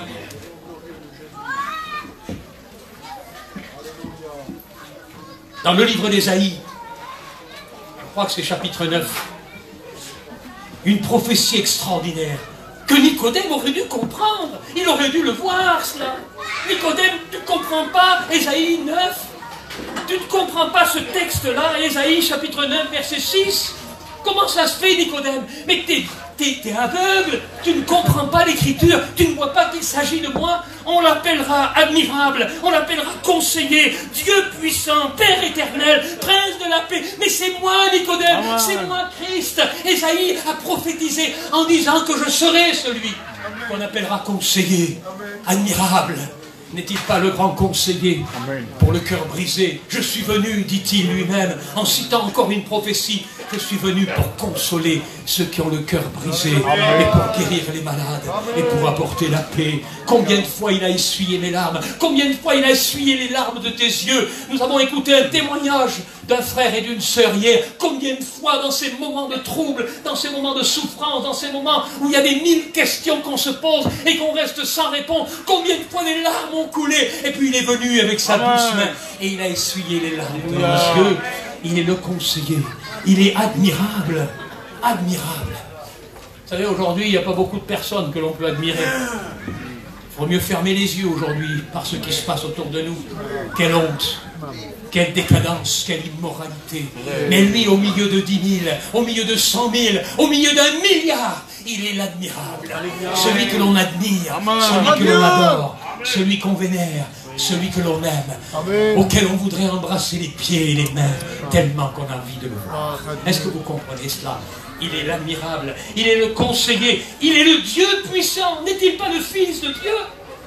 Comment on appelle Christ Dieu puissant? Oui, bien sûr, il fait partie de la Trinité, il est le Fils de Dieu. C'est ce qui a d'ailleurs scandalisé les Juifs. Comment tu dis que tu es fils de Dieu? Oui, je suis fils de Dieu. Il l'a prouvé. Si vous ne croyez pas parce que je le dis, croyez au moins par les œuvres que je fais. Les miracles qu'il faisait ont prouvé qu'il était le Fils de Dieu. Il a marché sur les eaux, il a ouvert les yeux de l'aveugle, il a ouvert les oreilles du sourd, il a guéri le lépreux, il a ressuscité des morts, il a donné la vie. Il a calmé la tempête. Il est Fils de Dieu. Il est Dieu lui-même. Est-ce que vous comprenez cela? C'est pourquoi Ésaïe, comme animé du Saint-Esprit, ne sachant pas trop ce qu'il disait, parce que quelquefois les prophètes n'ont même pas la portée des prophéties qu'ils donnent. Et laissez-moi vous dire une chose. Il a dit on l'appellera. On l'appellera. Ça veut dire que nous l'appellerons. On l'appellera. Moi je l'appelle mon conseiller. Moi je l'appelle admirable, moi je l'appelle Dieu puissant, moi je l'appelle Père éternel, un Père. Christ est un Père. Est-ce que vous réalisez cela?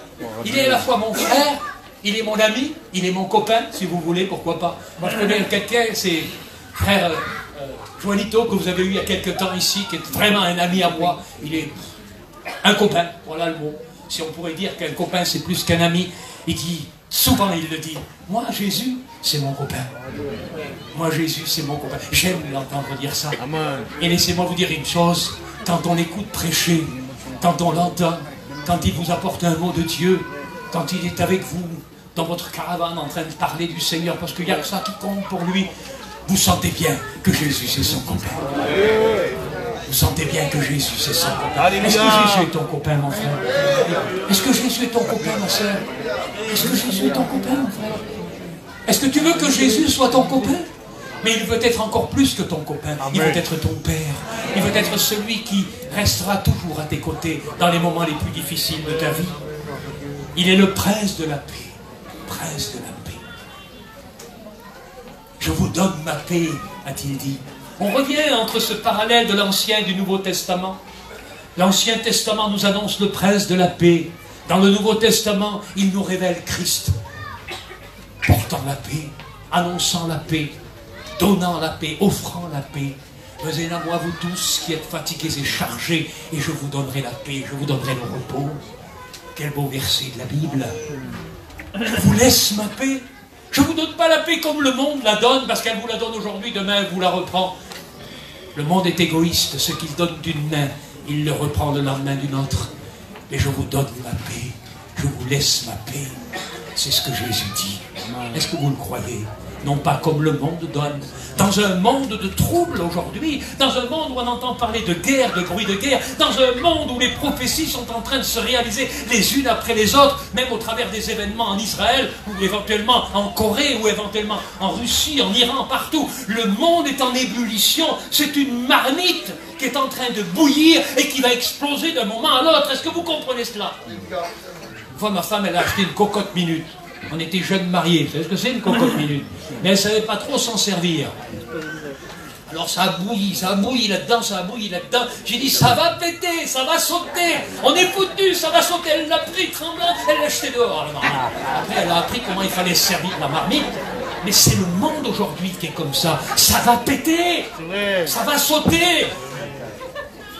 La cocotte minute est en train de bouillir, les amis.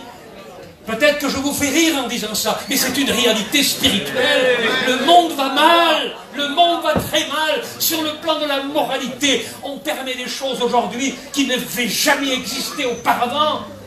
Nous étions au restaurant hier et je ne veux pas vous dire ce qu'on a vu quand on était en train de manger. Moi, j'ai pas fait attention, mais les frères me l'ont dit, t'as vu? Après, j'ai réalisé, je dis, Seigneur, est-ce que vous réalisez cela? Des choses que je ne veux pas nommer parmi nous. J'ai trop de respect pour vous. Des choses épouvantables. Le monde est en train de faire faillite.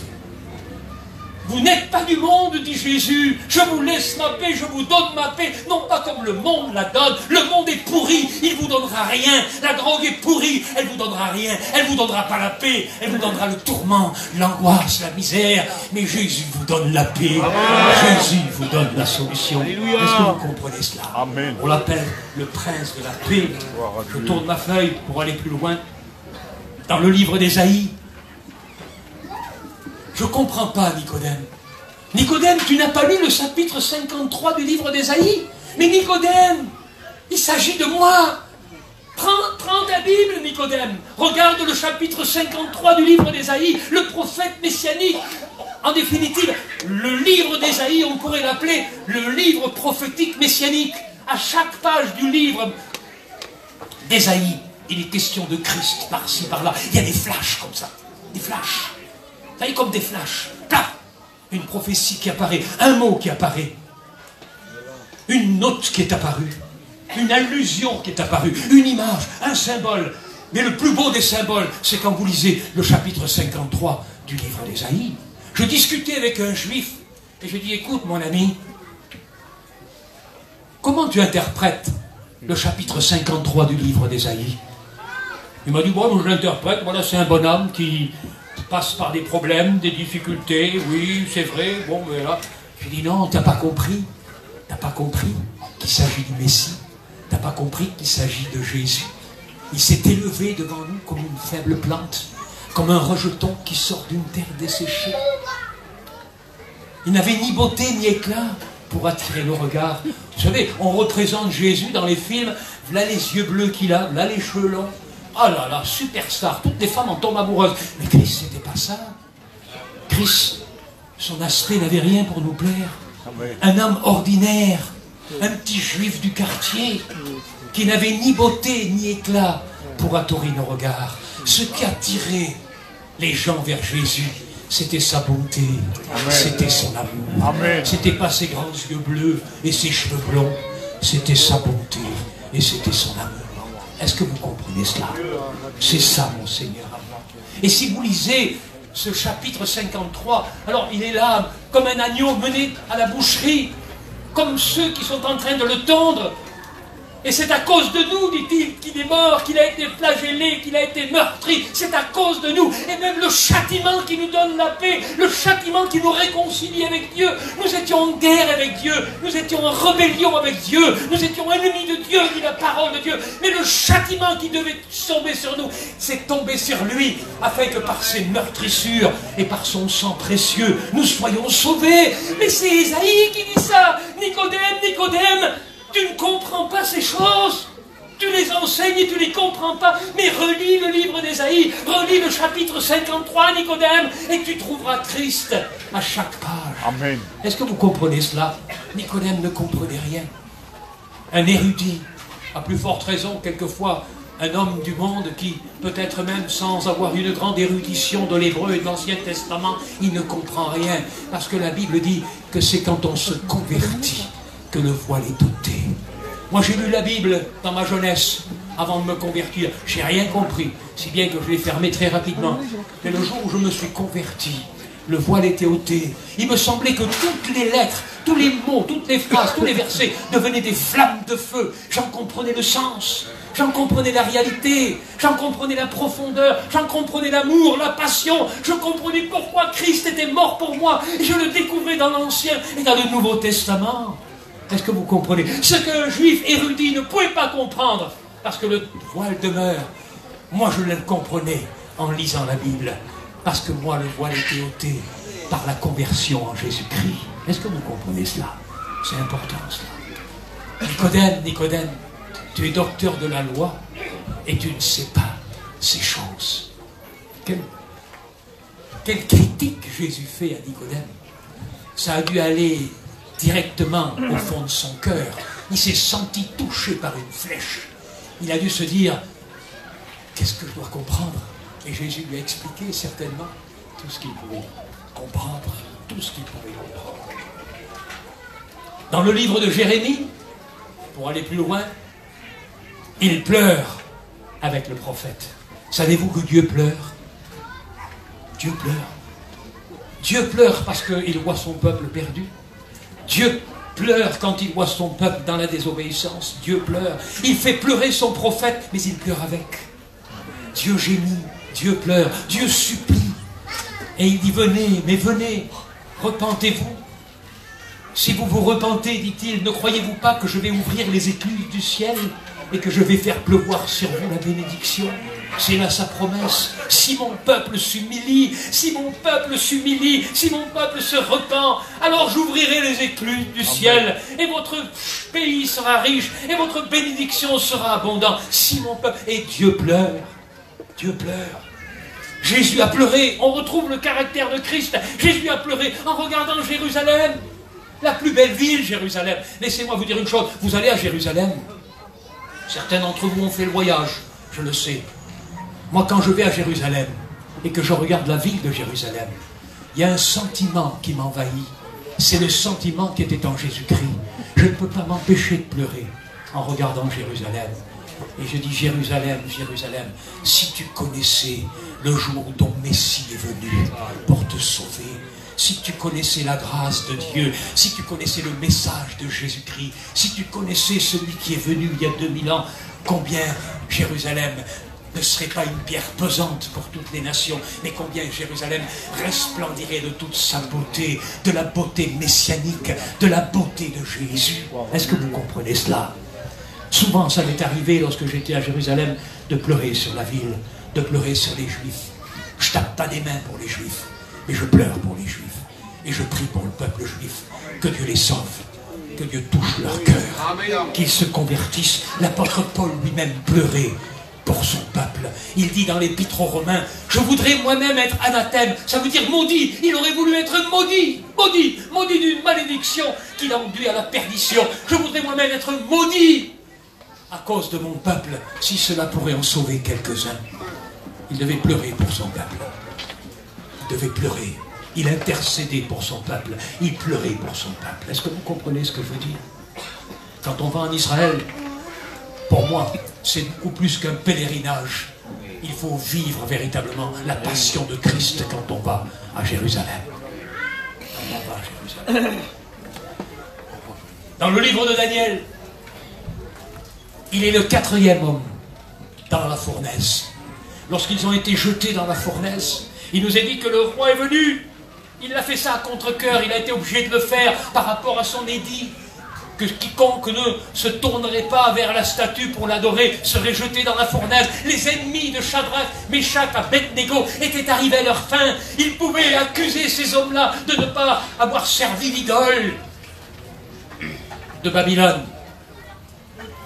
Et quand le roi, tout timide, est revenu voir la fournaise, il a dit, avec une complainte, Shadrach, Meshach, Abednego, mes enfants, est-ce que le Dieu d'Israël vous a sauvés? Et quand il a regardé, il a dit, mais ce n'est pas 3 hommes, c'est 4 hommes. Mais n'avons-nous pas jeté 3 hommes dans la fournaise? Oui, il y en a un 4e. Et laisse-moi te dire une chose, celui qui était dans la fournaise avec eux, il avait le visage d'un fils de Dieu. C'était Christ lui-même dans la fournaise. Et quelle que soit la fournaise par laquelle tu pars, il sera à tes côtés. Il ne te laissera pas. Est-ce que vous comprenez cela? Le 4e avait le visage resplendissant de toute la beauté d'un fils de Dieu. C'était Christ dans la fournaise. Aucun ange ne pouvait faire ce que Christ a fait. Il est descendu dans la fournaise et il a entouré de ses bras d'amour Shadrach, Meshach, Abednego, et aucune flamme, aucun roussi d'odeur ne les a touchés. Aucune cendre, aucune odeur même de feu ne les a touchés. Parce que celui qui nous entoure nous protège des flammes, nous protège du feu. Tu es peut-être dans la fournaise aujourd'hui, mais tourne-toi, regarde derrière toi, regarde à côté de toi. Celui qui est avec toi dans la fournaise, c'est celui qui te protégera, c'est celui qui te gardera. Nous l'avons chanté tout à l'heure, et je suis content que mon frère a chanté ce merveilleux cantique concernant Daniel. C'est encore aussi un geste prophétique. Il a fermé la gueule du lion. C'est quelque chose, ça. Qui c'est qui ferme la gueule du lion, si ce n'est que Christ? Est-ce que vous comprenez cela? C'est Christ. Pourquoi? Parce que la Bible dit, et c'est encore un texte prophétique concernant le Messie, il est le lion de Juda. Il est le lion de Juda. Et il n'y a pas un lion qui peut rivaliser avec lui. Il n'y a pas un lion qui peut lui tenir tête. C'est le roi des lions. C'est le roi lion. C'est l'unique lion. C'est celui qui domine. C'est celui qui règne. C'est celui qui a toute l'autorité sur tous les lions déchaînés de la terre qui cherchent à dévorer Daniel. Dans la fosse aux lions, il y avait un lion que l'on ne voyait pas, mais qui était à côté de Daniel, qui a fermé la gueule des lions. Et ce lion-là, c'était le lion de Juda. Est-ce que vous comprenez cela? Quel récit prophétique, cette histoire de Daniel. Pour terminer, je voudrais citer un texte de Zacharie, où le Messie est révélé dans son retour en gloire. Comment, Nicodème? T'as pas lu Zacharie? Nicodème, tu n'as pas lu Zacharie chapitre 12? Nicodème, mais regarde ta Bible, regarde les prophéties, lis ta Bible, Nicodème, regarde ce qu'il est écrit dans Zacharie chapitre 12. Il vient, il est là sur les nuées, et tout œil le verra, nous dit la parole de Dieu, et ils verront ses mains, ses pieds percés. Qui c'est qui a eu les mains percées? Le Saint-Esprit? Non. Dieu? Non. Jésus. Amen. Jésus. Texte prophétique qui aurait dû sauter aux yeux de Nicodème. Nicodème aurait dû dire, mais oui, c'est vrai ce que tu dis, Jésus. C'est lui, c'est lui, c'est lui. Le Messie prophétisé dans Zacharie. Il vient. Et il vient pour régner. Il vient pour régner. Il vient pour régner. Et je voudrais vous citer un dernier texte prophétique qui nous concerne. Nous avons parlé du cantique des cantiques.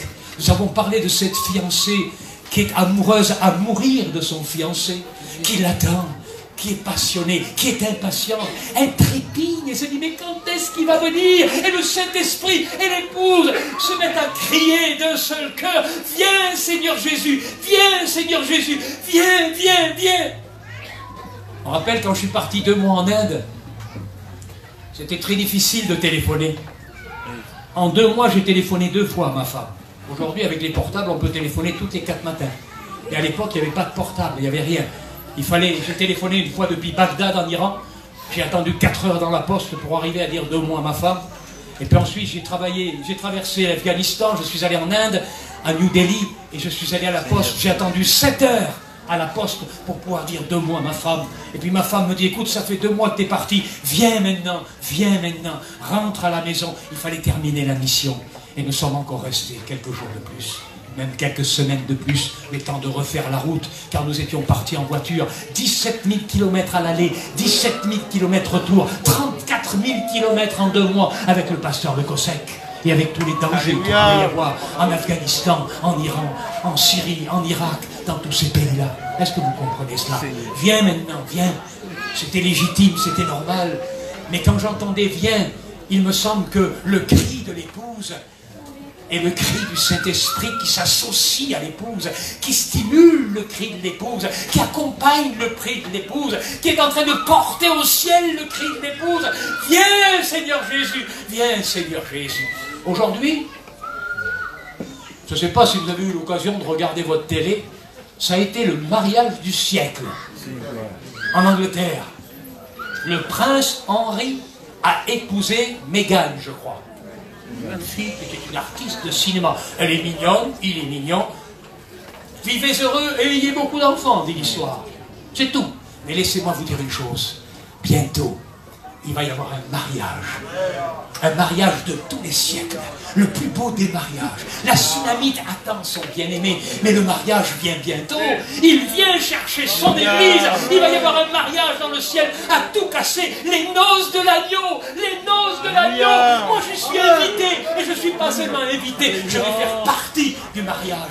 Parce que je fais partie de la bien-aimée. Est-ce que vous comprenez cela? C'est prophétique, ça aussi.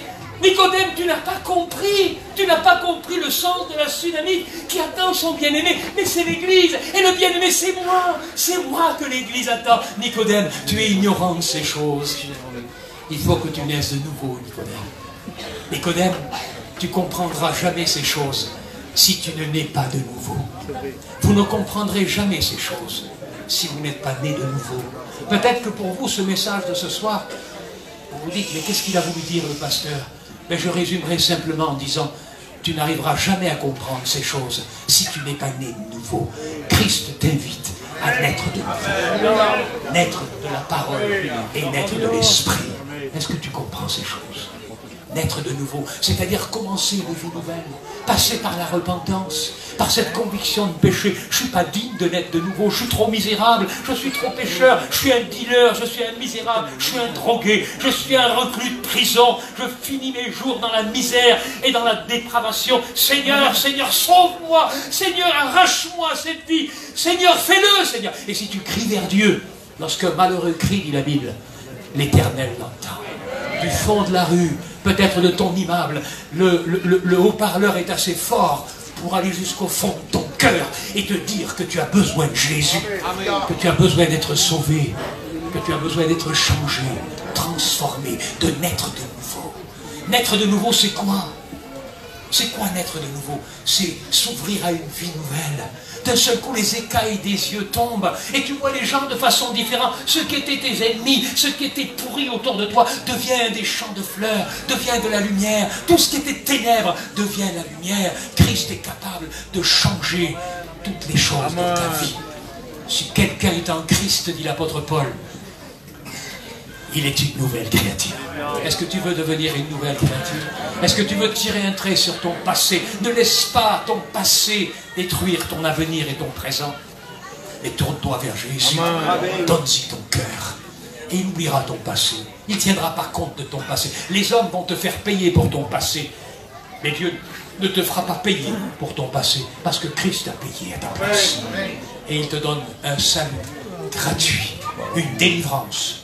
La paix dont nous avons parlé tout à l'heure, la joie, la grâce, le bonheur, et par-dessus tout cela, la vie éternelle. Que Dieu vous bénisse. Prions le Seigneur ensemble. Seigneur, mon âme te bénit. Mon âme te loue parce que tu es le pain de vie. Parce qu'en toi, nous avons trouvé toutes ces choses.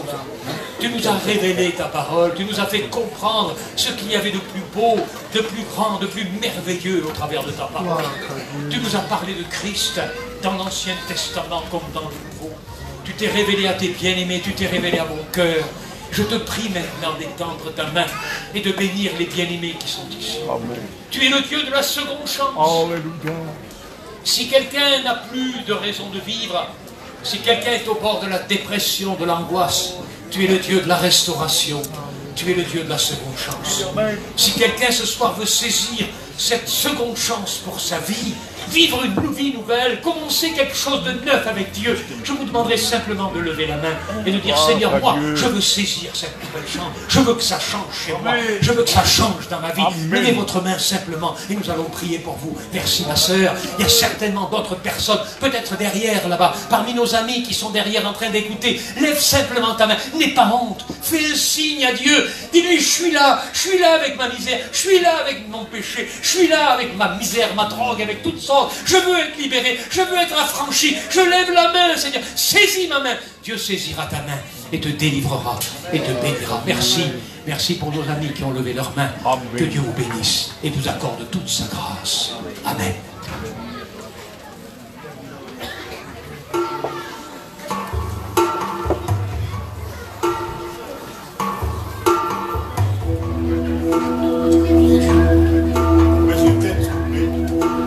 Dans la communion de Dieu. S'approchant devant Jésus, en déco tous ses bienfaits.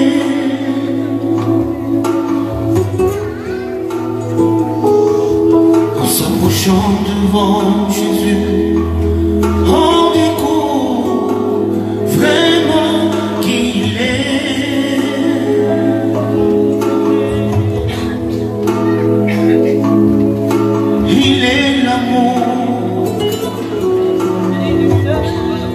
Il t'aime depuis toujours.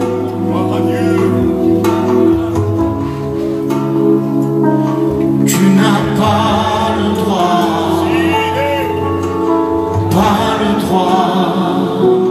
d'avoir peur.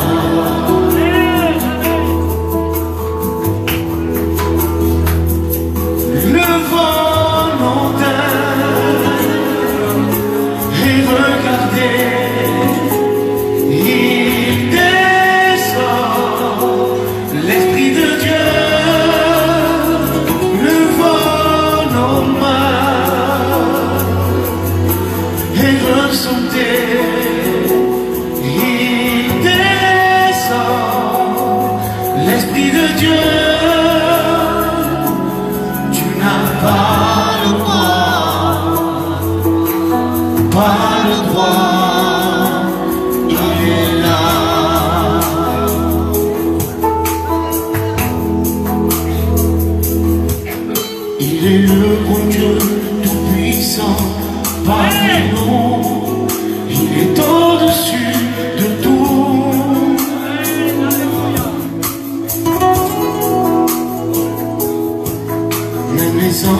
Devant lui, Saint, Saint, Saint est le Seigneur.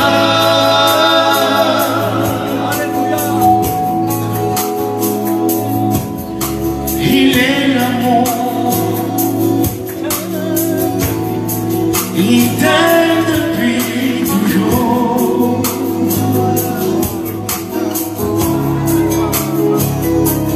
Tu n'as pas le droit de refaire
Et merci pour les